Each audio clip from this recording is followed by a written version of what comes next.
Amerika Birləşmiş Ştatlarının prezidenti Barack Obama ermənilərin soyqırımı hesab elədiyi hadisə ilə bağlı erməni xalqına və dünyaya müraciət eləmişdi.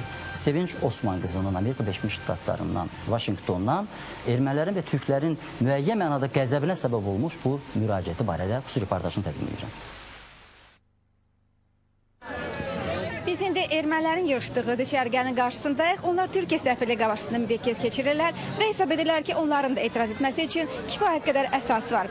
Bu əsaslardan biz bir qədər sonra özümüzə tanış olacağıq.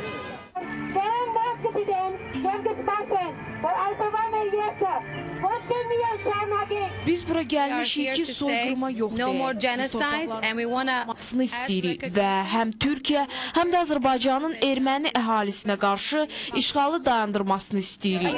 Bilirsiniz ki, Azərbaycan ərazilərinin 20% işğal altındadır. Bu doğru deyil. Arada tarixi faktlar var. O ərazilərin əksəriyyəti tarixən erməni əraziləri olub. Amerikanın Türkiyə ilə barışdırmaq istədiyi ermənilər məhz bu cür düşünürlər. Elə buna görə də bir tərəfdən barışa çağırıb, digər tərəfdən yalnız erməni tərəfinin qurbanlarını yad edən Prezident Obamanın 24 aprel bəyanatı Türk icmasının kəskin narazılığına səbəb olub. Bununla bağlı diaspor nümayəndələri Prezident Obamaya məktub yollayıblar. Bəyanatda yerli siyasi vəziyyət vacib rol oynayır. O tarixi reallığı, həqiqəti əks etdirmir. Mən inanıram ki, o vaxt dəhşətli hadisələr baş verir. Lakin birinin digəri ilə müqayisədə tərəfini tutmaq və reallığı tanımamaq düzgün deyil. Biz bəyanat verərək demişik ki, prezidentin bu cür tərəf tutması təəssüf doğurur. Bunu tarixçilərin öhdəsinə buraxmaq lazım. İlk dəfədir ki, prezidentin tənqidinə ABŞ-ın özünə strateji partnyor hesab etdiyi Türkiyənin Xarici İşlər Nazirliyi də qoşuldu. Bəs Türkiyə xinin etirazına Vaşinqton reaksiya verəcəkmi? Departament görünür, təkrar birliyin anasıdır prinsipi ilə bizə 2 ay əvvəl verdiyi cavabı təkrar edir. Mən sizə əvvəlki cavabı verəcəyim ki, Azərbaycan və Ermənistan arasında baş verən müharibədə insanların faciəli şəkildə həyatını itirməsi bizə Dağlıq Qarabağ münaqişəsinin hərbi yolla həllinin mümkün olmadığını bir daha xatırladır. Yalnız qalıcı və sülh yolu ilə həll bölgəyə sabitlik, firavanlıq və barışıq gətirə bilər.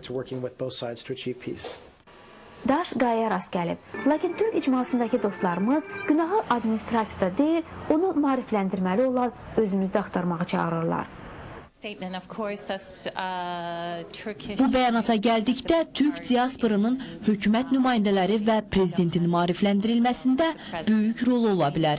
Biz bu işi gücləndirməliyik. Bu həqiqətdir ki, ağlamayan uşağa süd verməzlər. Türk icmasının özünə tənqidlə yanaşmaq keyfiyyəti nə qədər təqdirə layiq olsa da, burada başqa bir həqiqət də var. ABŞ prezidentinin bəyanatı bütün tərəflərdə qıcıqla qarşılandı. Amerika vətəndaşları olan erməni və türklər ondan narazılıq ifadə etdilər. Ermənilər bəyanatı çox yumşaq, türklər isə bir tərəfli olduğuna görə tənqid etdilər. ABŞ-ın özünə strateji partnyor saydığı Türkiyə, Ermənistan və Azərbaycan hökumətləri də eyni ilə narazı tərəflərdir. Əlbəttə ki, fərqli səbəblərdən.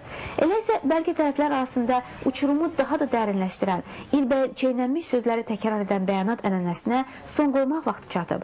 Görünür bunu, məsələni siyasiləşdirən siyasətçilərin özlərindən başqa artıq hamı başa düşür.